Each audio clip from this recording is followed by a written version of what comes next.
tonight to be voted in or not? Yeah. Oh, We're getting ready. okay. Did Tim get you the list of committees or no? I just popped it there in your packet. Okay. All right. Who's this one? Yeah, that's close to the minimize either way, so.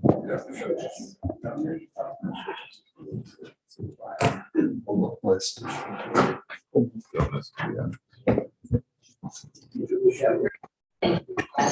Good evening and welcome to the City of Sunbury's council meeting. It's January 19th, 2022, 7:30 p.m. Would you please join me in a moment of silent prayer and the Pledge of Allegiance?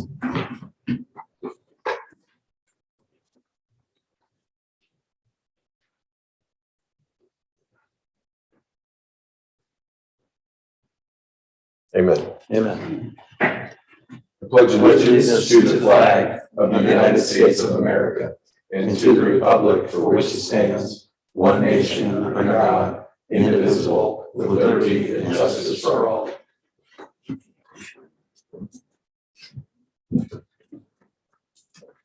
Roll call, please. Joe St. John, Yes. Damon Capel. Here.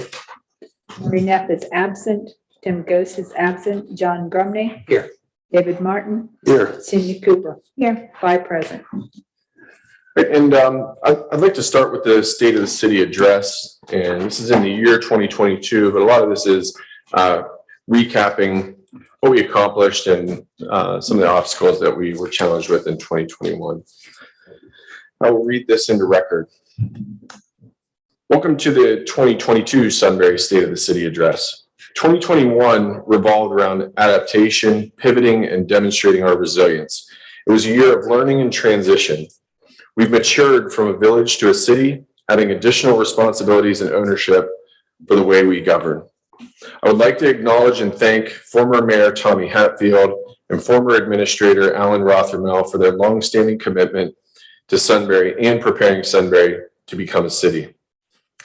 I would also like to recognize former Councilman Greg Elliott and Martin Fisher for their very meaningful contributions through their service on council, planning and zoning services committee, and the BSTNG Fire Board. I'd like to take a moment to acknowledge my fellow council members and offer my gratitude for your commitment to guiding the city through an unprecedented set of challenges in 2021. President Pro Tem Tim Ghost, Dave Martin, Damon Capel, and Cindy Cooper. You remain focused on supporting our residents, staff, and community despite global and national challenges emanating into our beloved community. I'd like to welcome our newest councilman, John Grumney and Marie Neff, and wish you well as you further serve your community. Like you, Sunbury City Council was forced to change the way we do business, the way we operate, and the way we live our daily lives. Together, we worked with our staff, regional and state officials in maintaining the continuity of government and ensuring that we continue to provide quality city services, creating a framework for recovery from this pandemic. I would like to recognize our frontline and essential workers, from grocery store employees to medical personnel.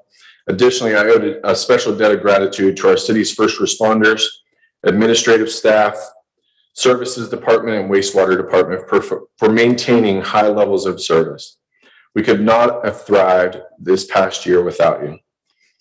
We were not, however, simply focused on a reactive approach to the pandemic, nor how we best recover. We comprehensively and with a forward-thinking approach addressed numerous issues in 2021 that will drive long-term value for Sunbury residents and businesses.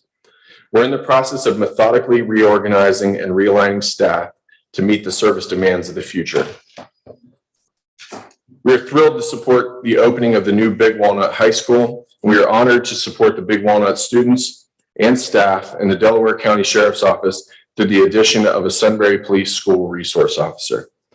We've completed a comprehensive zoning code review, and I'm excited to say that Sunbury will require multi-use trails for all zoning districts. Trails and connectivity are a priority for us as we encourage multimodal transportation. Our investment and efforts reduce the dependency on vehicle traffic, promote active lifestyles, and most importantly, connect neighborhoods and communities. We've continued to increase our investment in parks and trails. We completed the walking paths around the reservoirs and the second phase of the Ohio Fallen Heroes memorial path. We completed necessary technology investments in our town hall that enabled our transition from virtual meetings to in-person meetings while still being able to stream meetings for those who cannot attend in person. We are a community of civic-minded individuals. Sunbury had the highest turnout in history for our Independence Day Parade and Sunbury Sizzle and Sounds. And we were honored to host the Ohio Fallen Heroes Memorial event commemorating the 20-year anniversary of 9/11.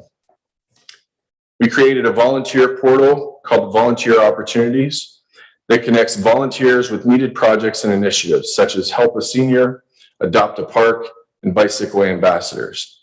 I encourage you to get involved in your community. There are numerous opportunities to drive positive change through boards, commissions, work groups, neighborhood groups, church groups, sports teams, and most importantly, right inside your own neighborhood by helping out a neighbor who could use your help. We will continue to invest in people, technology, parks, and facilities so that Sunbury staff can support the needs of our community. Sunbury, we're not such a small town anymore, but our values remain unchanged. People first, always. We look out for one another. We are a community of mindful individuals with an eye towards the future. It is who we are. It's the Sunbury way. No matter what, we work, give back, and thrive together. I'm proud to be your neighbor, your friend, and your mayor. Thank you for this honor, and thank you for making Sunbury home. God bless.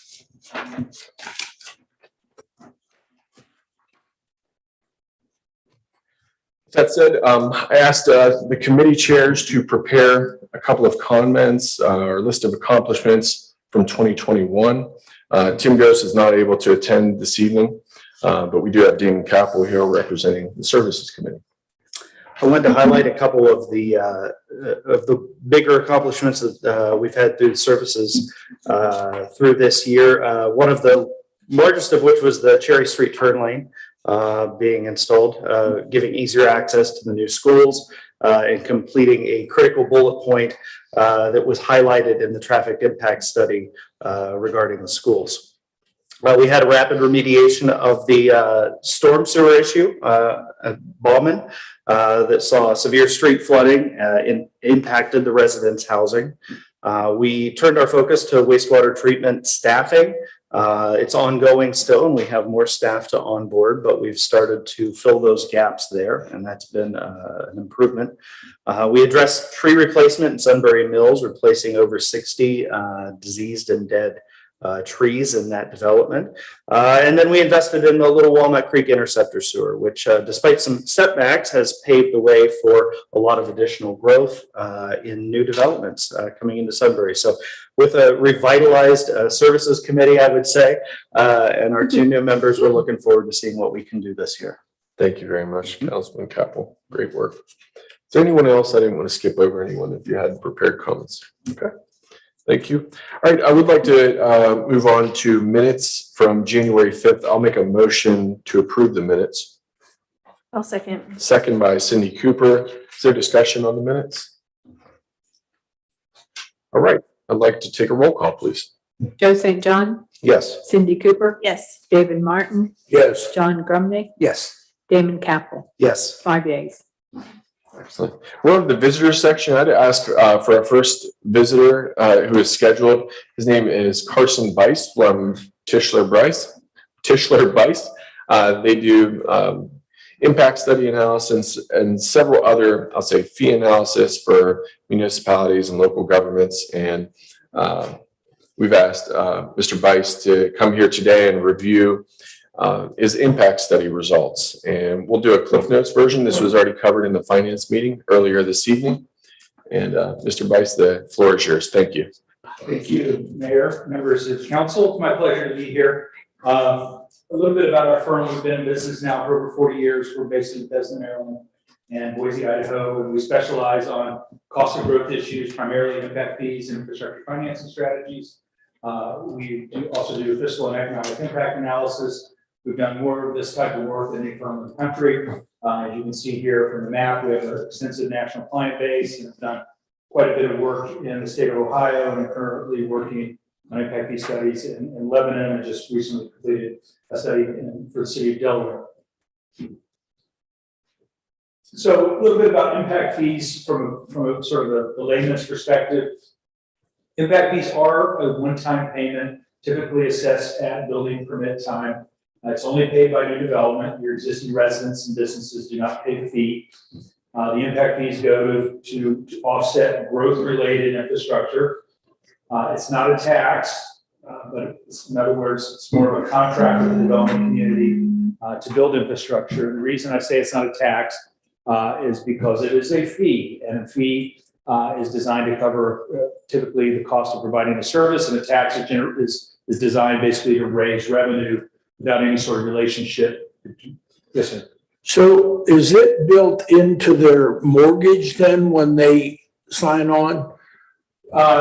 In simple terms, yes. It's a little more complicated than that. Depends on the economic situation we're in at the time. If we're in a robust economy, I would argue that more than 100% of the fee goes into the mortgage because the developer has carrying costs associated with the fee. So whoever goes to draw the building permit, and we sort of use the term developer interchangeably, but really it's the builder. Whoever goes and pulls the permit pays the impact fee at the time of the permit is pulled. And then builds it into the cost of the house. Okay, Right. thank Now, in a down economy, economic studies show that everybody pays the fee. So for instance, the farmer who sells the 500 acres to the developer takes less per acre. The developer takes less profit, and then the homeowner pays a portion of the fee.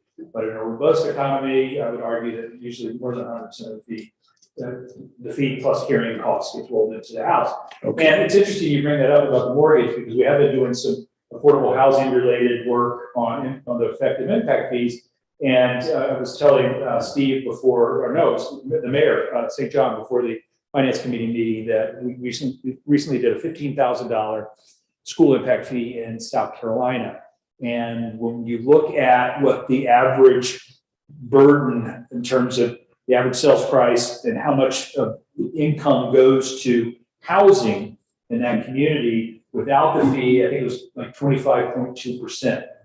Was the ratio. When you roll the $15,000 fee into the mortgage, it went from 25.2 to like 25.5. So it's de minimis in terms of how it affected the cost of the home.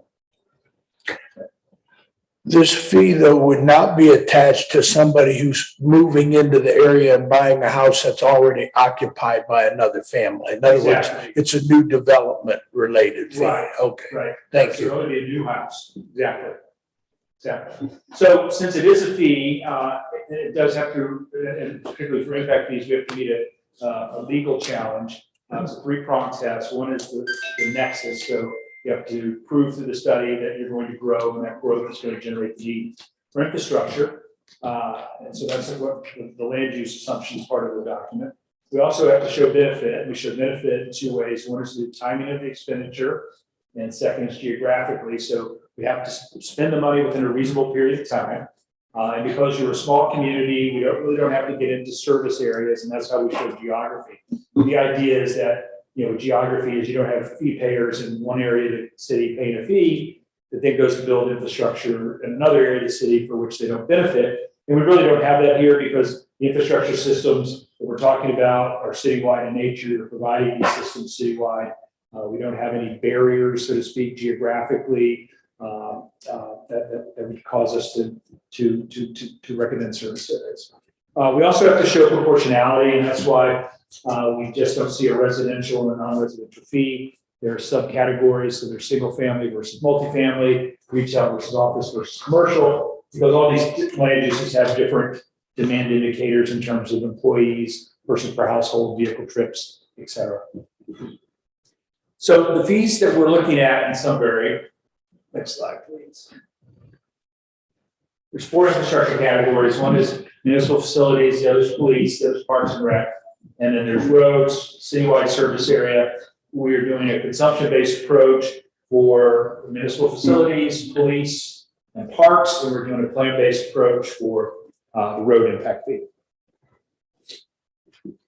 So this slide summarizes the development projections that we're using in the study.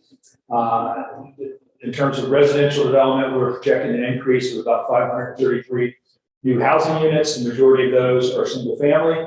That results in an increase in population of about 1,630 new residents. From a non-residential perspective, we are projecting an increase of about 524,000 square feet of new space. The majority of that is commercial or retail, followed by office and institutional uses. And that equates to about 1,363 new jobs within the community. And this shows the summary of the proposed fees. The top two tables are the proposed fees. The bottom two tables show the difference between the proposed fees and your existing fees. It is important to note that, again, we are distinguishing between the different categories of non-residential and residential land uses. So we have a current fee of $3,361. A proposed fee of $3,361 for single family, $2,188 for multifamily uses, proposed fee of $2,191 for commercial and retail on a per 1,000 square foot basis. Industrial is $555 per 1,000 square feet. Office institutional is $1,208 per 1,000 square feet. These are increases over your existing fees. So the proposed fee is an increase of $3,026 over single family, $1,897 for multifamily, $1,739 for commercial, $334 for industrial, and $789 for office and institutional uses. With that, I'm happy to answer any questions that you may have. We did have the privilege of hearing this information in more depth in the Finance Committee.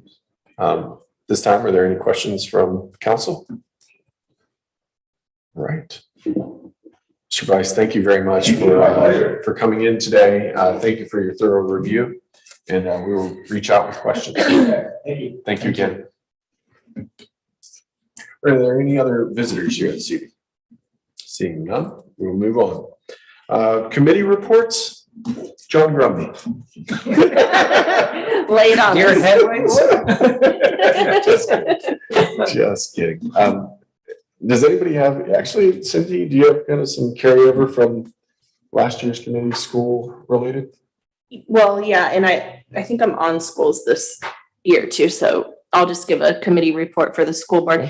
They had their first meeting, and they have some new school board members. So they swore in Miss Alice Nix and Ms.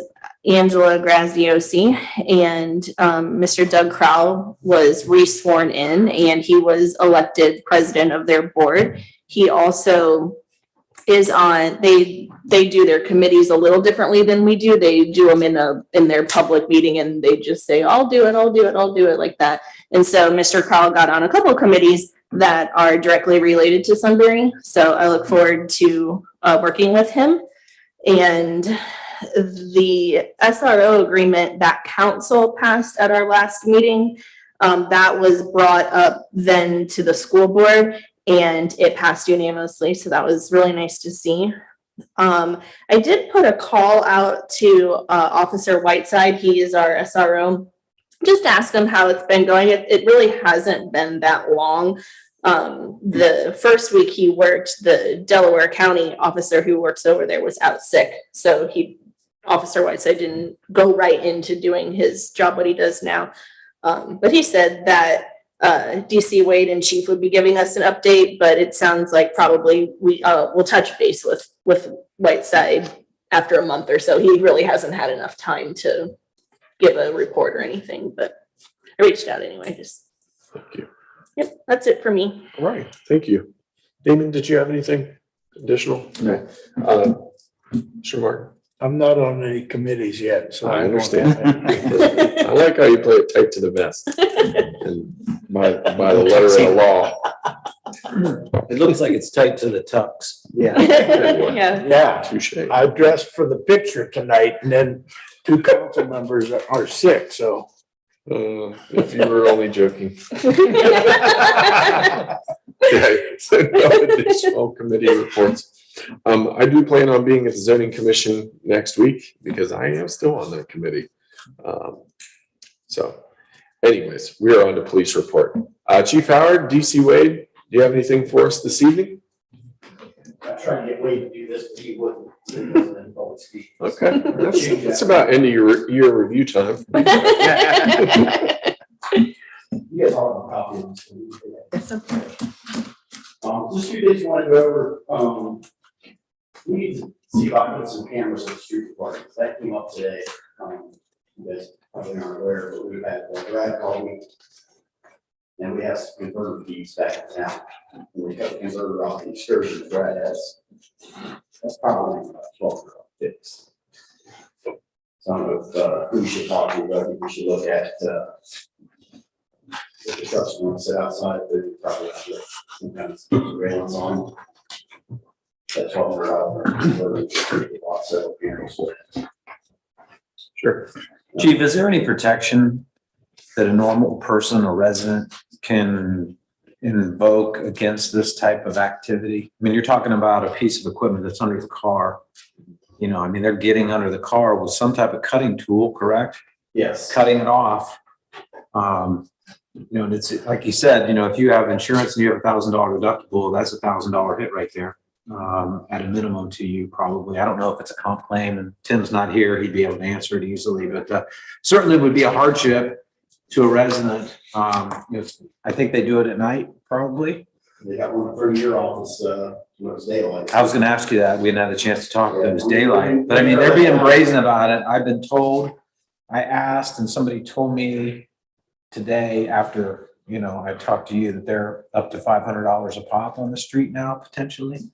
So this is the new, you know, laptop, iPhone, radar detector, whatever they used to smash and grab at the parking lot. I mean, some of you recall probably a couple years ago, there was a smash and grab at the softball field at the high school, right in broad daylight, as the game was going on. So these are like, you know, but these guys may be more pros than those guys. Those may be addicted addicts and things like that are looking for a quick thing. These, they have to have tools, they have to have a plan, but they certainly are brazen with it. And I don't know, I was thinking to myself, how could you guard against that? And I couldn't come up with anything. And maybe there isn't much we can do other than be on the alert. Yeah, there's really nothing that I can think of. Just the fact that you see something don't look right. Yeah. Just call. I mean, we'll have that happen and somebody will say, you know, well, we seen somebody in the area, but we didn't want to call you. You know, it's weird to call.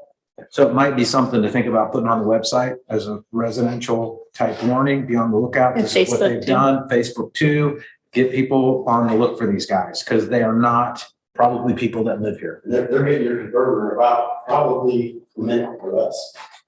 Wow. We had the one at the, I don't know if you guys remember that at the library. They pull in and it snowed a little bit. Guy jumps out of a convertible, he's under there for about 40 seconds. He comes out with the converter, goes to the car and they're gone. Where is it? Like on the car? Is it before the muffler or after the muffler? It's before the muffler, it's about the middle of the car. Middle of the car. But they have to get all the way under there and they have to cut it off. They're Are they just- using them like a cordless recip saw or something? Yep, and you would think so to hear that. I mean, so it's loud. It's gonna make a noise. It's like a, you ever cut pipe, that's what it's like.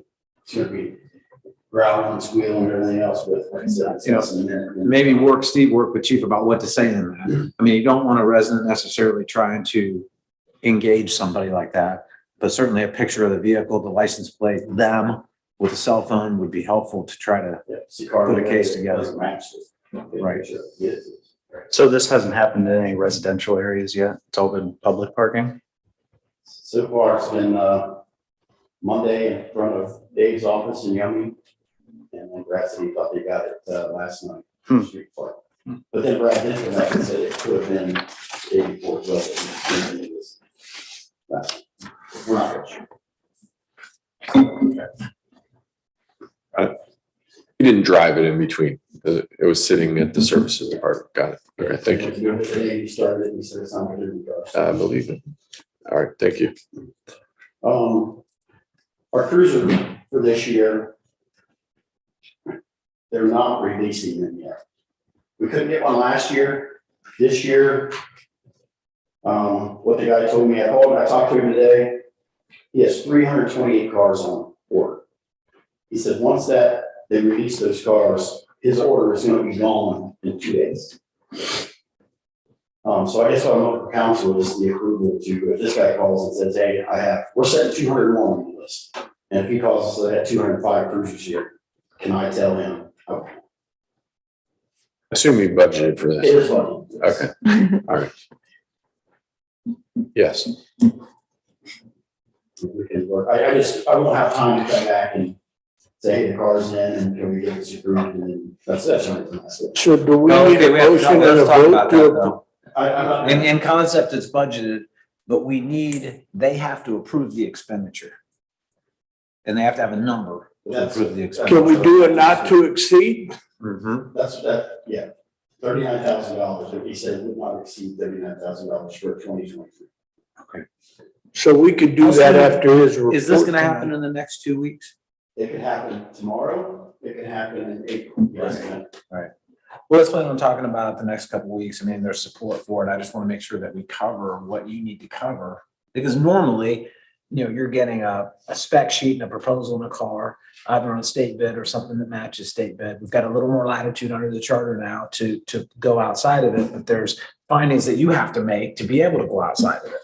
Normally, when you buy things and they're over a certain price, it has to be in a public process, either through a state bid where that public process has already taken place or an equivalent to that bid.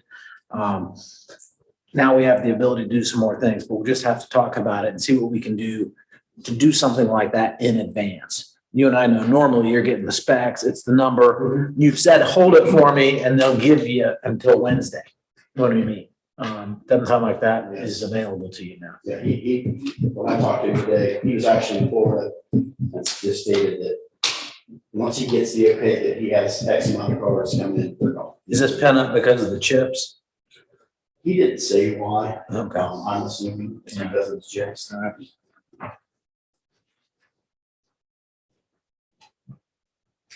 I guess we'll talk about that.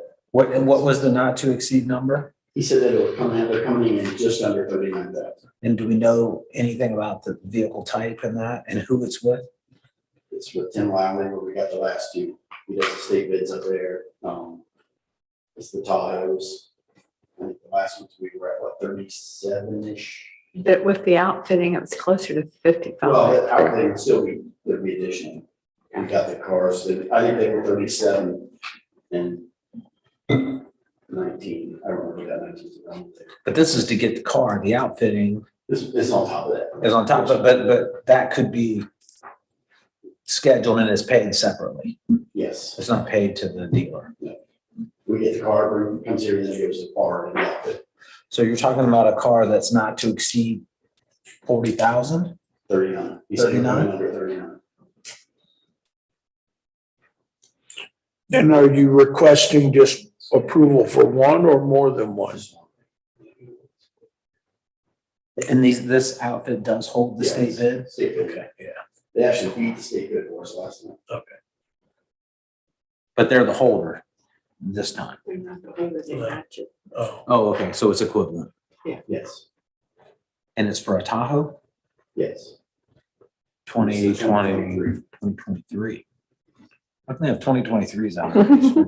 gee whiz. 2023. 2022 just starts. Time flies. Well, what happens, that'll come in, they'll order it. Yeah.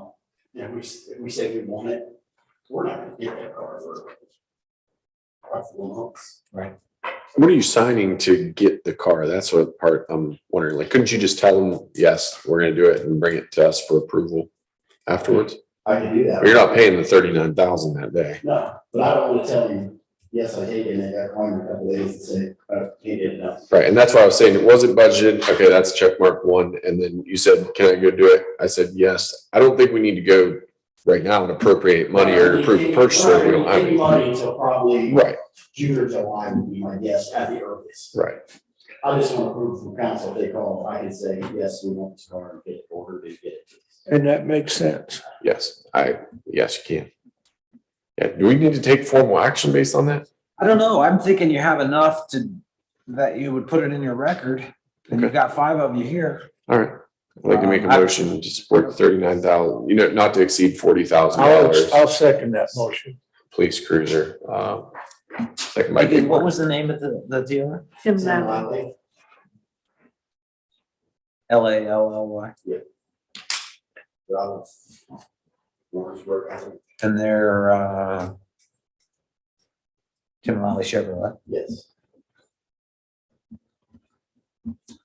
So it sounds like what we need to kind of document the whole motion is a motion to approve an expenditure not to exceed $40,000 with Tim Lally Chevrolet for a 2023 Chevrolet Tahoe for the police department when available and the chief is notified. But what we're approving right now, I mean, we can do that, but doesn't that also knock out the whole need for a purchase order down the line? I mean, we've got to.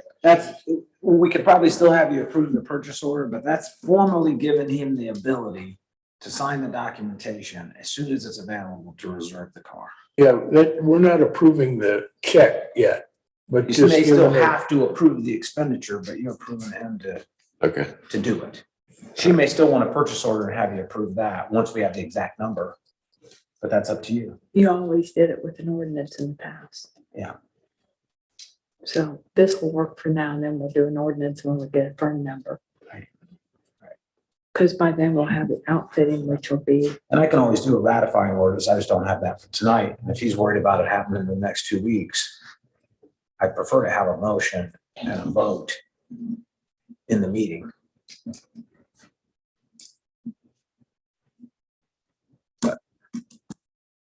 It's a little awkward because again, this is back to pandemic stuff. The problem is nobody's got cars because nobody has chips. There's cars sitting everywhere that they can't ship and now there's all this pent up demand. I'm trying to buy a pickup truck right now. It's impossible. All right. I'll pull my motion off and then can you restate what I'm approving? It's a motion to approve the chief signing a contract to purchase a 2003 Tahoe for the police department at a cost not to exceed $40,000 pursuant to Tim Lally Chevrolet pursuant to the state bid or equivalent. But did you say 2003 or 2023? Oh, I meant to say 23. Did I say 2003? We might get a better deal. 2023, I'm sorry. Okay, Dave Martin, did you make that motion? I did make that motion. Yes, I'll second that motion. Discussion? Roll call. Dave Martin, yes. Joe St. John. Yes. Cindy Cooper. Yes. John Grumney, Yes. Damon Capel. Yes. 5 yeas. Good deal.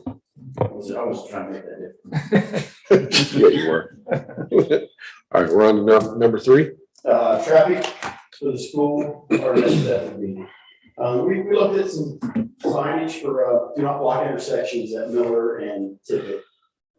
Part of the problem they have there, the day they had the school board meeting was really bad because they were in there at 7:30. School traffic was in there at 7:30. Officer Whiteside was having a meltdown.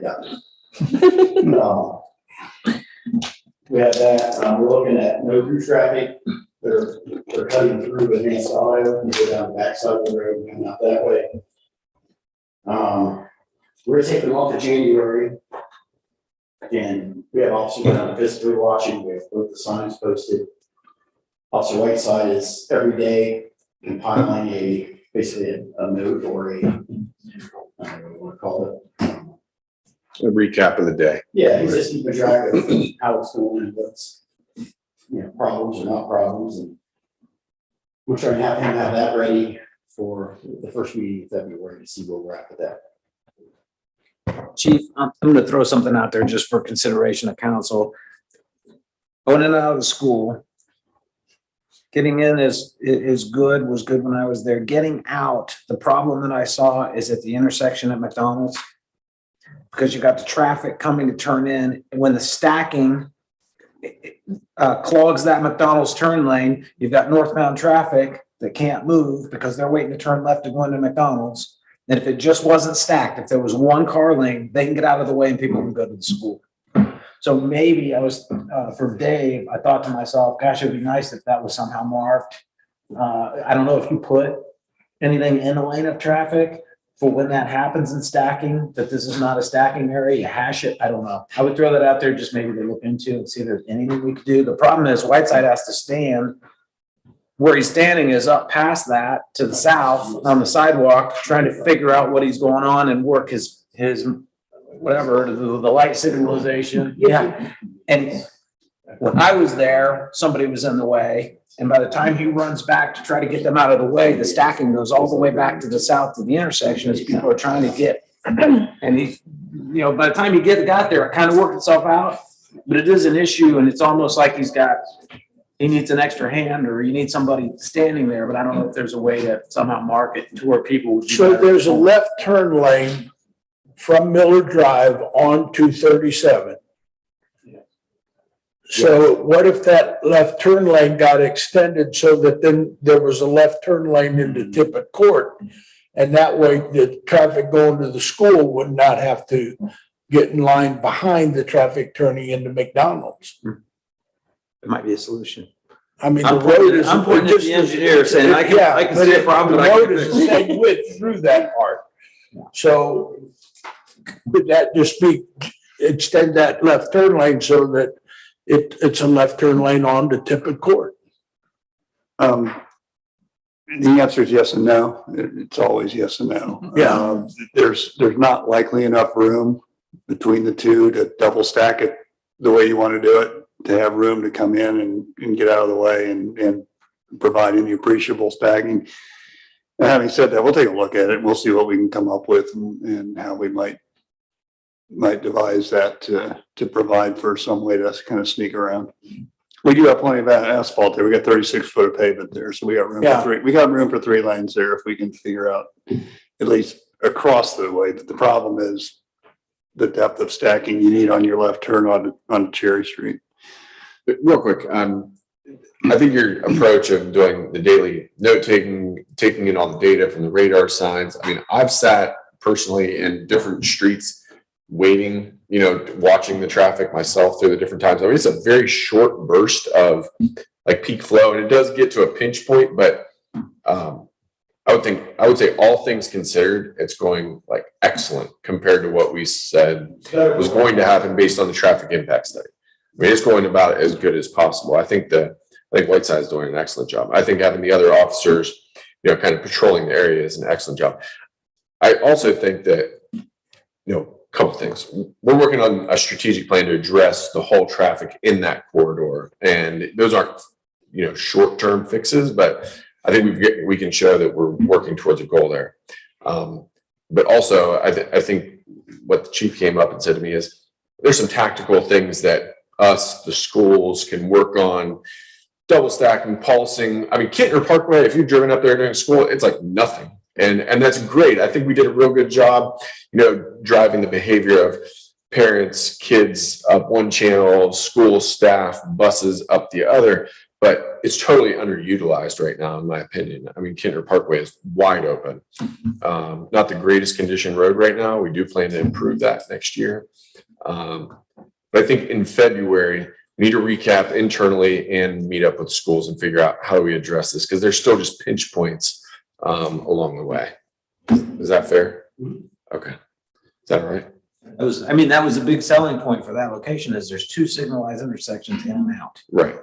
You know, split the load and it gets better. Right. But they just, you know, again, it's only a few days in, so. But the school's preference was use Kittner Parkway for buses. Right. And for staff, and use Miller Drive for students. You're right. Basically. Yeah. And I think what Dave is seeing is the reality of the situation is there's capacity elsewhere that could be utilized and accomplish all the same goals. I mean, the exit traffic is, you're not having a lot of buses that are going to block your way coming out of Kittner Parkway. When it's building a spot in the city where there's no connector streets any direction other than south. Right. Eventually there'll be connector streets west, Yeah. east, probably north someday. Yeah. Who knows? I agree. So. Yeah. Yeah, never eat soggy waffles. All right. Ready?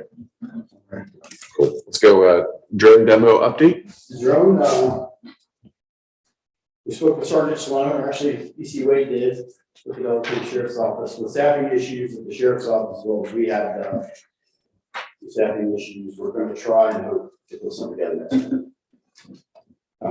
Let's say June, and if we over deliver and get it earlier, that'll be good. Is that fair? No, let's get it over the next month or so. There's not a huge rush on this. I'm more excited. Yeah, when I first heard that, I was like, well, it's a drone, you know, how neat can it be? Let me tell you, it's really neat. The stuff that thing can do is amazing. Good deal. All right, next. The UTV update. Polaris UTVs are the only ones that are running the state bid right now. We did several attempts in the fall of 2021 to go look at different models and see what options we had. Basically, we were told, listen, they're not making it. We were told that probably spring of 2022, they would probably get some inventory back into the dealerships where we can go take a look at different models and what may fit our needs. Okay. I'm excited to follow up on that. I think it's definitely a need, especially with festivals, parades, investment in trails. We need a way to address that. I mean, the fire department has one that comes in very handy for anything off-road. And, you know, we have a lot of off-road area that we're responsible for, and we can't necessarily get a cruiser there. And then the other thing is, I think like the perfect harmony is we have groups, you know, different civic organizations that want to contribute to something like that, something tangible. You know, it's not as much as a police cruiser. It's not dog food, no offense. But it's something that somebody can mark and say, you know what, we contributed 50% of the UTV budget, you know, through donations and fundraising and things like that. Like the Eagles, VFW. I was actually surprised the amount of people, like you're saying, that are contacting us, that if you're looking at this, we want help. Yeah, I agree. It's really amazing. Yeah. The last thing I have for you is to give you a COVID update. We had 7 employees in the last month that have been hit positive with COVID. 5 of the 7 have got through it okay. We have 2 that are doing fine, and they're scheduled back this weekend. So we've been filling shifts with overtime and moving people around when we can. But I know at the first of the year, you're going to see taking overtime already. I still want to see anything like this is setting a roll for the year. It's not.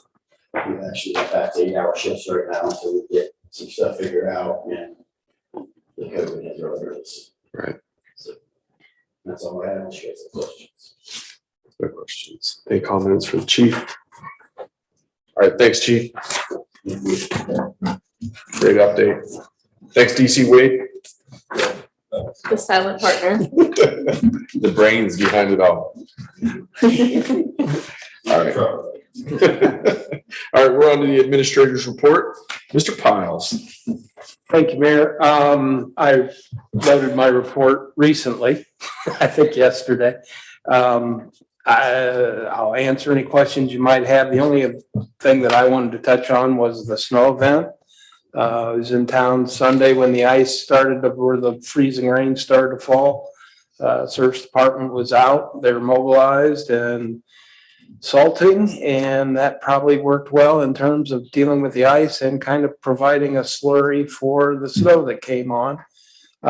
They pretty much only had one point at night where they had to totally direct themselves to the major arteries, but other than that, they were able to get into neighborhoods.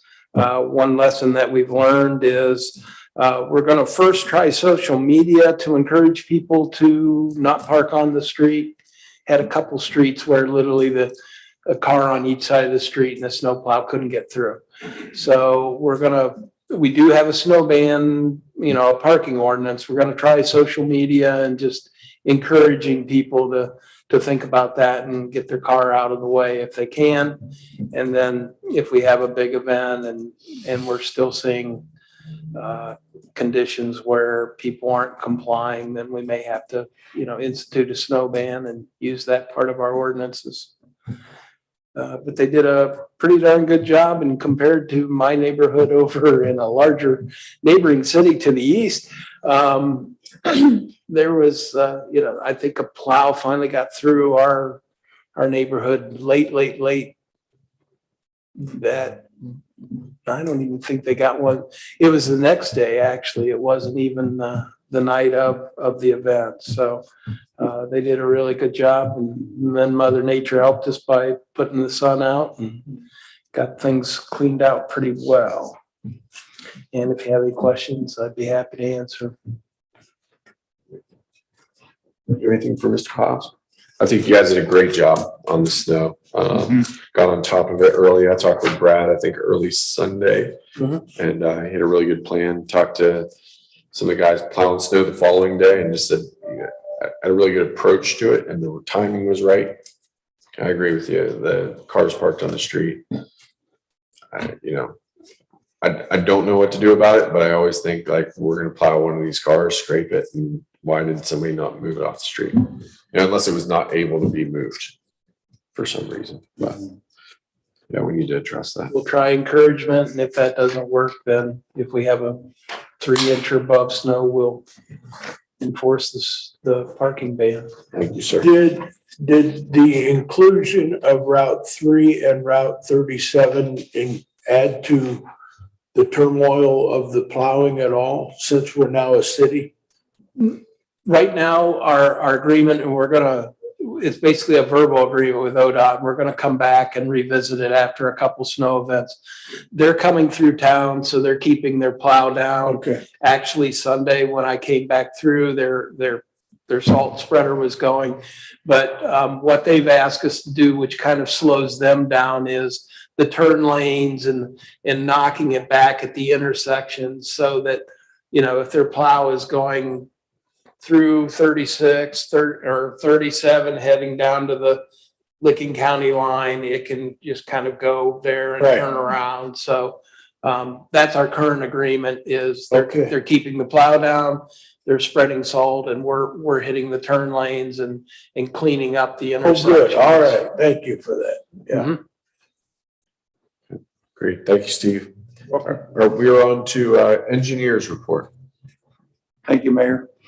I loaded my standard report up earlier this week. It's a slow time for us. We're working on the Fallen Heroes trails, phase 3 and 4. Our goal is to wrap up those designs by the end of February, get them bid out, and try to get the contractor out a little earlier this year so we can get that done while the weather's still good. We're on hold on the 2022 street program. We haven't started putting that together yet. The OPWC will issue their rankings usually middle of February. And so we'll have an indication of whether we've been received funding assistance for that. Are we just waiting on the robotics information, or are we? No, I'm waiting. We're waiting for Sunbury to provide me guidance to go ahead and proceed with starting to put those bid documents together.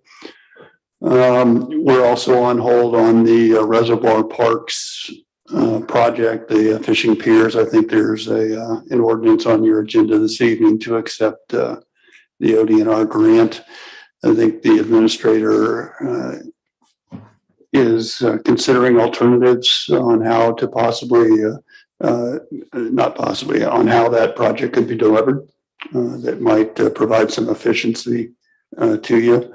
And so we're ready to help if our help is desired on that project.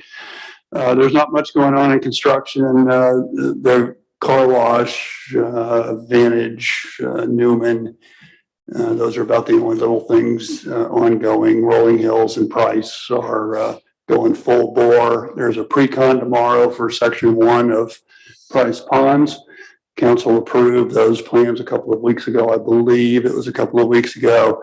except for the trail through the Legacy Woods. Those still have not been approved, and we'll make sure that they understand they're not to be doing anything up there yet.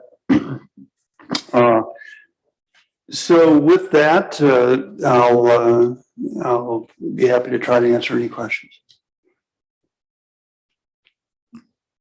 Any questions for Mr. Parkinson? On the fishing, I said fishing pier, I meant the reservoir stuff. Some of the discussions around like what type of pier or dock, we're looking at. It's not that we're not still visiting it and going through our due diligence. It's that we may have thought we were going to put in a certain type of pier and now we may do something different. Is that right?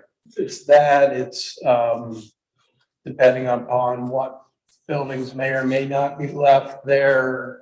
Is there an opportunity to maybe reuse some cement pad that exists? And also, is this, it's probably not a large enough project, but considering design build. Okay, perfect. Thanks, Steve. All right, anything for Mr. Parkinson? All right, good deal. All right, so we are under resolutions, and the resolution is 2021.19, third reading. A resolution approving the execution of a grant agreement with the Ohio Department of Natural Resources and declaring an emergency. Steve, are we ready to roll on this? Yes. Motion on the emergency. Motion by Dave Martin. Second. Second by David Capel. Discussion? Roll call? Dave Martin, Yes. David Capel, Yes. Joe St. John, Yes. John Grumnick, Yes. Cindy Cooper, Yes. 5 yeas. Motion on resolution 2021.19. Motion by Mr. Martin, second by David Capel. Discussion? Roll call? Dave Martin, Yes. David Capel, Yes. Joe St. John, Yes. John Grumnick, Yes. Cindy Cooper, Yes. 5 yeas. All right, we've got, we have no second readings, no first readings. We're on to ordinances, third readings. It's going to remain tabled. This is ordinance 2021.49. No second readings, no first readings. Is there any unfinished business? Mr. Grumney? Any unfinished business from the last meeting? No, I actually would just like to thank the opportunity to sit on this board and work with such fine people and serve this wonderful community. So I'm looking forward to this term and I appreciate the welcoming I've received. So Yeah. thank you. Excellent. Yeah, I saw John early in the administrative office, working through the technology nuances. Some would call them problems, challenges, obstacles, I call them hurdles, opportunity. goals for improvement. Yeah. And thanks for asking great questions in your first couple of weeks. I think you're going to be a great addition, as well as Marina. Thank you. So, Mr. Capel. No unfinished. All right, Mrs. Cooper. Nope. Mr. Martin. All right, we're on a new business. We've already knocked out one of these. Steve Piles, you've done some work on the Board of Zoning Appeals and wanted to see what you'd like us to do next. I would request, and there's two individuals that I've spoke to. They're interested. They didn't have other than an email on file that said, yeah, I'm interested. They were actually people that had been referred from various people on council. But I would ask that you consider appointing the 6 people that were, it's on page 41 of your packet, the 4 or the 6 individuals that are listed there to the Board of Zoning Appeals, please, so that we can get that board rolling in February. It's a good group of individuals you have there. Thank you for the recruitment. Sure, David Grinnell. I forget, how do we know David? Do we know David Grinnell? Just by emails and a phone call or two. That's excellent. Great. Good deal. We don't have to know them. We just need to know they live here. Yes. They've been here for a year. Yes. All right. Excellent. Steve, I have a possibly unrelated question, but I know you were also working on a personnel. Is that's going to be a separate committee, and do you have folks for that one too, or it's not as high of a priority right now? No, it's a priority. It's just that when I took the slate of folks that were available that had expressed interest, I ran out of people to Sure. So actually, you still need some I need some recruitments. folks for personnel board. Okay, And, and It's a that will three-member be board, right? residents as well, correct? yes. Residents, It's a okay. 3-member We'll be board, thinking. residents as well. Probably a much lower frequency of meeting. It'll really be an at-need type meeting. And right now, I think the charter specifies their role as hearing appeals related to terminations. Okay. And then council could also give them some other roles within the personnel field, but that's. So you got this one filled, so we're gonna do this and then we'll Yes, try to we'll recruit be 3 back more out folks. in social media and our website recruiting Okay, got it. Thank you. folks that have a personnel background, HR. So all 6 of these people you've talked to them and they Yes. have agreed to do this. We're not Yeah. just throwing them under the bus because we know them. Okay, we No, can no, lock no. this down now. They all said yes? Hold on, wait. Okay, thank you. And several of these folks have interviewed for council positions in the past, even as most recently as this recent cycle. Yep. Okay, I recognize names for sure. yeah. Do we approve them all at once? Or do Well, we you have to need do to- the one? charter says that they're their initial appointments, and there's supposed to be 2 that fall off each year. So when you start with the initial one, 2 are for a 1-year term, 2 are for a 2-year term, and 2 are for a 3-year term, is my reading. Have you discussed that with them, Steve? Did anybody No. volunteer? So I guess you could. But they could be reappointed at the end of their They term. could, but it might, I think to Cindy Cooper's point, might be worth having that discussion to what kind of term are you looking for, maybe match the, maybe somebody just wants to try it and Yeah, then decide. Do we maybe want to just have Steve work through those details? okay. I don't have any personal preference on the. So 1, we 2, can bring 3. it back on the table at the next meeting then to vote on it. Alphabetical order. As long as we worked, we finally got to 6. It seems like since it's been out there for a long time and with COVID and everything else, there were so many other things that everybody was focused on, including the people who were asking to serve.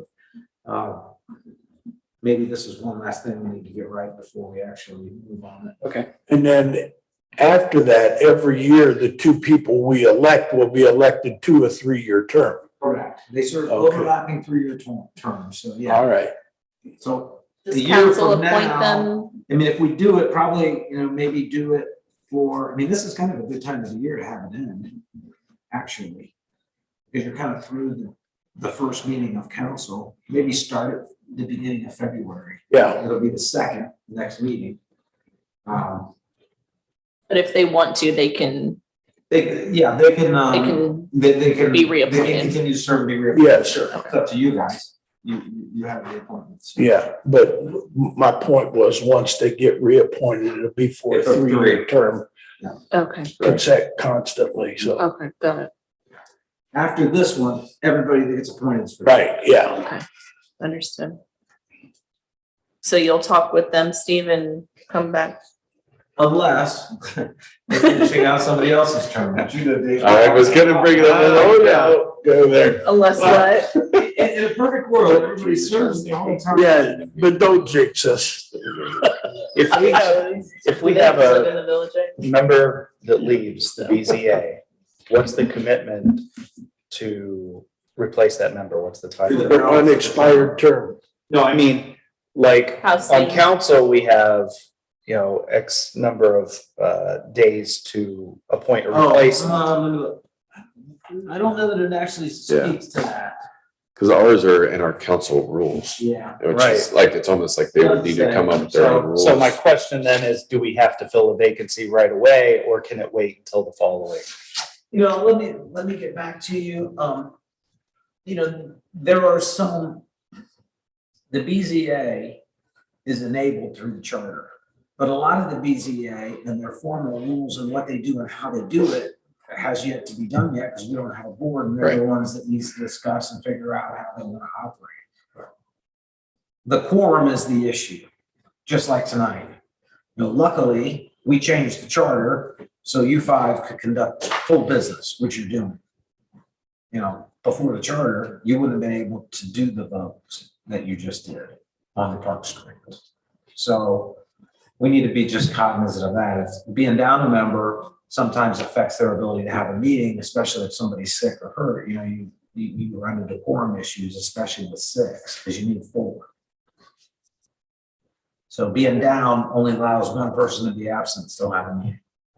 So sooner than later, we'd want to fill it for sure. There's just not a definite time frame. I guess getting ahead of when that vacancy would occur, getting the posting out right away and trying to get people that are willing to do it.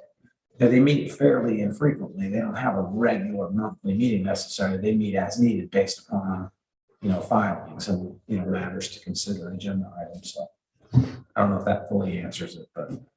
If a meeting is needed, who from Sunbury would rep you? Steve, you would be in those meetings?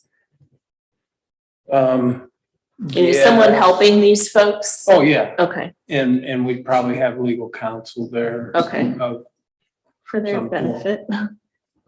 Yeah. Okay. Just No one would volunteer. Here you go. We've never done this before. There's half of a paragraph. Like, here's what the BZA is. Okay. I'm gonna just do a quick round table on the council. Are we okay with Steve pursuing these 6 folks and working through the terms, bring it back for official approval at our next meeting? Yes. Okay. Steve, just real quick, just out of curiosity, is there anything pending that they'd be considered? No. Because Steve has spent some time, I've spent less time, but he definitely spent some time on their operating rules. But our thought process was, well, let's, get this out there so they can actually see it. Get them appointed, have a meeting, they can see it, they can weigh in on it, but ultimately you approve it, but to give them some vested interest in how things function. It's like divergences, variances, and zoning appeals. Correct. Is that right? Okay. All right. And actually, divergences, I think we left with zoning, just because they're so intertwined with those planned districts. It would be difficult to separate that part out. I'll fact check you on that on the charter. Check it. Good deal. New business, John Grubney. Yeah. All right, Damon Kaplan. Cindy Cooper. I'm assuming you were going to talk about committee appointments. Can you? Thank you. Sure. So Mr. Ghost sent out what committees he recommends that we're on. We all saw the email. Well, I was looking through it and I don't know, Mr. St. John, if you want to change, Mr. Capel and I had discussed possibly switching chairs for school board. Yeah. I don't know if that needs to be changed or if you don't want to change it. I mentioned that to Tim as well, and he texted me a thumbs up. Okay, So, so I don't know might that just it's not have really made like, it onto here yet. yeah, a big deal, but whoever is typing out those tables. We can make changes to those, or Tim can make changes to those at any time. I believe. Okay, so that was the only thing looking over the committee table that I saw.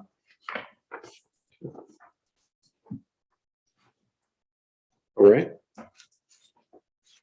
Do we need to take action on this, Steve? Dave? I don't know the word authorized. I feel like, are we authorized to I put these committees in effect? Unfortunately, Mr. Ghost, hopefully he's not terribly sick, but I did send him an email today just saying, hey, to move this process along, having an email from you saying, these are my appointments would be, we could act on that if we had something from him saying that. Okay. And I haven't seen that yet. And the email before that was kind of a, hey, here's my ideas. comment. So I don't know that it's gone to that final Okay. point. We'll work as if this is in place and wait for Jim to ratify this through an email approval. Is that fair? Yeah, I don't know that there's any confirmation by council. Appointments by his council rules are made by him. Right. To those those standing committees. All he's got to do, and like Steve said, we just had this conversation, I think, this morning. Yeah. Right? And Steve sent him an email saying, as long as you email us and say this is what you want to do, if everybody's in agreement, you know, you've kind of circulated it, it can be so. It doesn't require him to do it in an open meeting, it just requires him to be the one to do it. Okay. So if he's feeling better tomorrow, he can shoot an email out tomorrow and the committees are good. Sounds good. Perfect. Thank you. Show up to zoning then, I guess. Okay, yeah, we'll see Cindy Cooper at zoning. By the way, this will be her first meeting and I think we've got some wheels in motion. Yeah, congratulations. Oh, yeah, I know y'all are. And good Let luck. me check zoning. And good luck. You have to show up as well. Yeah, have you read everything in the OneDrive folder yet? That's not fair. Okay. I think we're on to, did you have additional new business, Mrs. Cooper? Let me check on zoning, because zoning is an appointment by this council member. That's right, it I think is. it's Tim that does that. So That's we right. may have to hold that thought. Doesn't mean you can't do it tonight, but may need to do something with that. Because we did have to Greg. appoint Greg. I remember that. I don't know why I remember that with all the things I forget in my life. But that I remember that. You forgot celery at the grocery. In addition to the mayor, the council shall appoint one of its members. So you guys do, Cindy.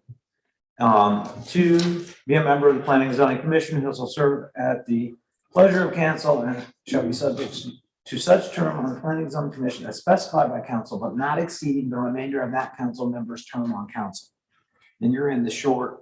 I have 2 years. 2. So if you want to appoint Cindy tonight, you can definitely do it. Let me see. We have a zoning meeting on Monday, so I'll make that you would motion. want. Yeah, we want to do it tonight, so you can be on it for Monday. Got a motion by Dave Martin for Cindy Cooper to be the council representative on the Planning and Zoning Commission. Second by John Grundy. Thanks, John. Roll call. David Martin, Yes. John Grumney, Yes. Cindy Cooper, Yes. Joe St. John, Yes. Damon Capel. Yes. 5 yeas. All right. Thank you. Thanks for walking through that. Sorry to put you on the spot. Anything else? Not tonight. All right. Mr. Martin? Nothing? Do you have any new business? All right, I did have new business. We need to approve a task order. This is related to primarily the inspection work related to the Little Walnut Creek Interceptor Sewer. Can we recap the total amount that we're approving? 44,000. 44,000. I'd like to make that motion. I'll second. Second by Damon Capel. Discussion.